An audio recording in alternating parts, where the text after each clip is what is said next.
जनतेला पुन्हा एकदा नम्रतेची विनंती आहे बांधवांनो की कुठल्याही अफवा वगैरे कुठला विश्वास कधी ठेवू नका. तुम्ही या ठिकाणी आता व्यापारी बांधवांच्या बाबतीमध्ये अनुभव तुम्ही या ठिकाणी अनुभव सांगितलं तुम्ही की इथल्या व्यापाऱ्यांचे मला सुद्धा माहिती आहे. मी दादांबरोबर सुद्धा अनुभव तुमच्याबरोबर पण चर्चा केली की या भागामध्ये की कशा पद्धतीने आता भविष्य काळ आहे किंवा किती बेकारी वाढायला लागली किंवा काय व्हायला लागले. आता दुकानं सुद्धा तुम्ही बघा, म्हणजे मी कौतुक करून घेत नाही, पत्रकारांना पण सांगतो की मला काही माझ्या कुठल्या स्वतःच्या स्वार्थापोटी किंवा अस्तित्वासाठी मी बोलत नाही. आपण आमदार असताना ह्या वैराग शहराच्या सुद्धा किमतीत किती झपाट्याने वाढ झाली. प्रत्येक जागा जमिनीचे किंवा बार्शी शहरामध्ये किती वाढ झाली, तालुक्यामध्ये किती वाढ झाली आणि व्यापार सुद्धा कसे चालू होते आपल्याला माहिती.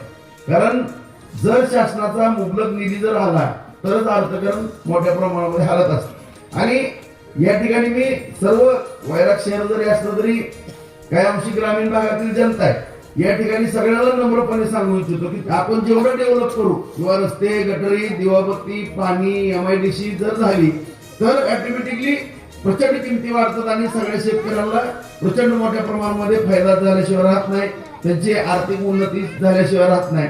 ही वास्तव या ठिकाणी मी तुम्हाला सांगतो. परंतु या ठिकाणी काय झालं, बार्शीमध्ये फक्त टिंगल्या टवाळ्या बोलणं, भाषण करणं आणि हसवणं लोकांना झालं, ह्याच्यापेक्षा काहीच नाही. आणि काम न करता विनाकारण ह्या गावात जेव्हा जात त्या गावात जेवण ह्याच्याशिवाय इकडे मला काही दिसलंच नाही. आणि माझं असं झालं का मी एक काम करत राहिलो, थोडा संपर्क कमी झाला, माझ्याबद्दल आपण पसरवण्यामध्ये विरोधक यशस्वी झाले. मित्रांनो, या ठिकाणी चारही बाजूला 4 MIDC सुद्धा होणं गरजेचं आहे, तिथं उद्योग उभारणं गरजेचं आहे. नाहीतर आपल्याला लेकरा बाळांचं भविष्य काय. आता 8,000 9 10,000 मध्ये पोरं कामाला मिळायला लागले. ही परिस्थिती या ठिकाणी निर्माण झालेली आहे. बाहेर आपण काय पण बोलू शकतो, पण ज्यावेळेस उमऱ्याच्या आतमध्ये आपण जातो त्यावेळेस आपल्या कुटुंबाची चिंता आपल्याला लागते. त्यामुळे मी सातत्याने या ठिकाणी प्रत्येकाला नम्रपणे सांगू इच्छितो की कुठल्याही अफवावरती विश्वास ठेवू नका.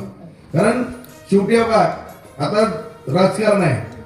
जर आपण चांगलं सत्तास्थान तिथं घेऊन गेलो तर आपल्याला चांगल्या पद्धतीने त्या ठिकाणी बोलता येईल, मांडता येईल.